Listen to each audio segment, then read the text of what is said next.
Kitab Suci Taisang Lokun. Bab 4. Membahas ilmu To atau Tao. Didahulukan mengerti pada Tao. Mengerti pada Tao didahulukan mengerti pada logis. Mengerti pada logis adalah awal pedoman ilmu Tao. Mempelajari ilmu Tao dapat membebaskan kesesatan.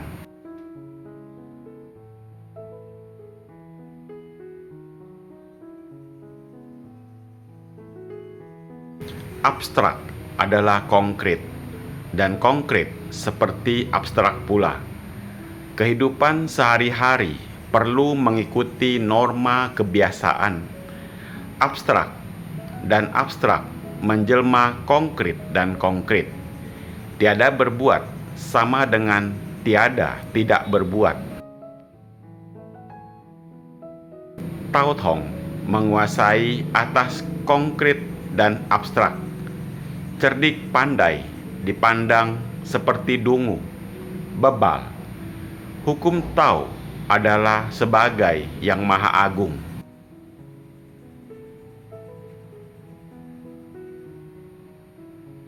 Tao yang tulus mengandung unsur ketuhanan.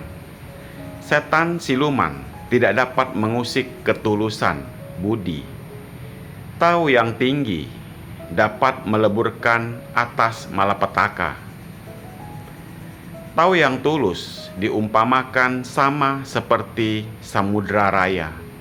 Semua aliran hadir mengalir ke samudra akhir tujuan.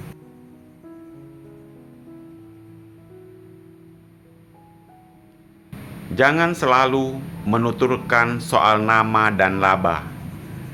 Melibatkan segala perbuatan demi Tao Dharma. Menjauhkan masyarakat akan menderita aneka kesengsaraan dalam kelangsungan hidup, justru melawan kelogisan umum.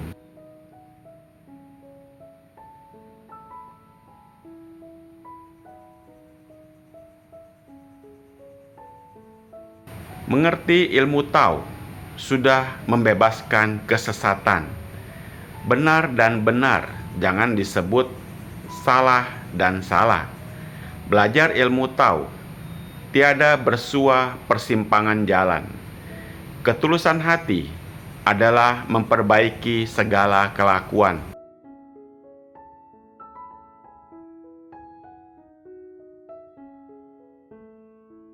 Bab 5. Bila mana menderita wabah penyakit dan hidup sengsara, hendaknya memohon pada dewa dan mencari akan dokter. Kebodohan sampai menelan Abu Hyo atau Abu Dupa takkan luput dari tawaan dan ejekan semata-mata.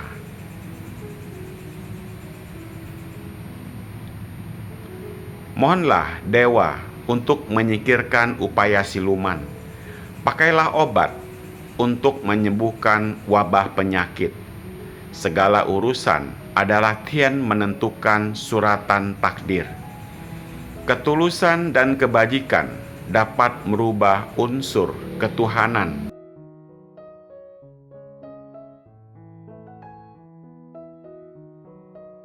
Rezeki ditentukan oleh perkitaran budi pekerti. Wajah ditimbulkan oleh perubahan hati sanubari. Kepangkatan dan kedudukan tiada pokok perbedaan. Hanya batin dan sifat sudah menyimpan kebajikan. Tiada semacam benda pun yang tak mengandung im yang. Hian Le adalah cek Le. Sama dengan hukum filsafat. Ketuhanan dan kemanusiaan berpadu menjadi satu tujuan. Itulah ilmu kedewaan merangkap ilmu pengetahuan.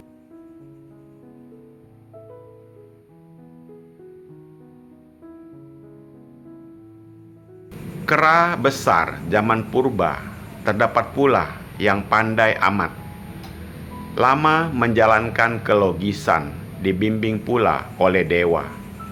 Muncullah manusia primitif lagi menjalankan kelogisan evolusi terus-menerus sampai dengan zaman berakhir. Memelihara badan sesungguhnya tiada unsur kerahasiaan, asal kehidupan manusia bergiat melangkah maju ke depan. Membahas ilmu Tao tentu menggembirakan dewa dan Sien. Barang siapa masih tersesat harus segera mendusin.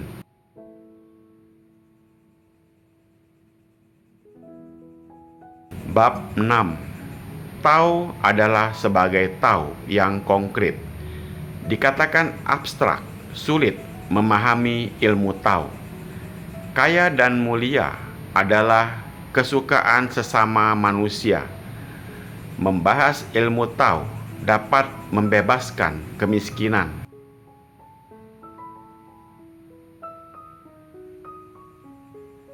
Membahas ilmu Tao namun tiada mengerti pada Tao, seumur hidup akan menjadi nihil semata-mata. Apabila menanyakan di manakah dewa itu berada, bersemayam antara 1 meter di atas kepala. Anda bersembayang dapat mengundang dewa dan Sien. Kegaibannya dapat melenyapkan kesangsian dan kesulitan. Segala rejeki dewa pula yang memberi karunia. Sesungguhnya perlu apa bersembunyi di dalam gua?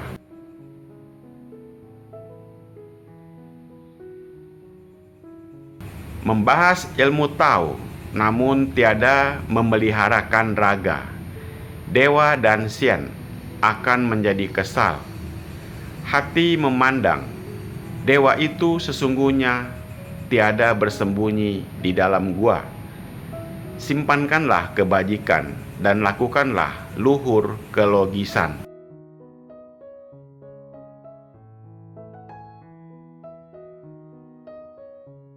Ilmu Tao yang tinggi dapat memperoleh hukum kedewaan.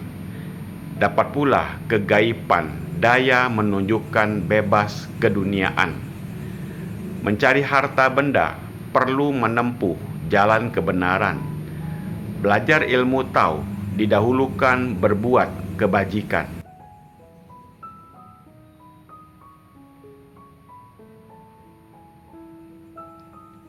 Mohonlah untuk kesehatan jasmani dan rohani. Dua-duanya dipupuk agar mudah mencapai panjang usia. Maju lagi 1 langkah untuk memohon pada dewa.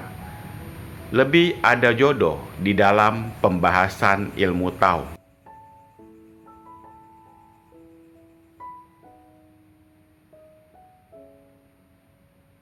Semoga bermanfaat. Terima kasih.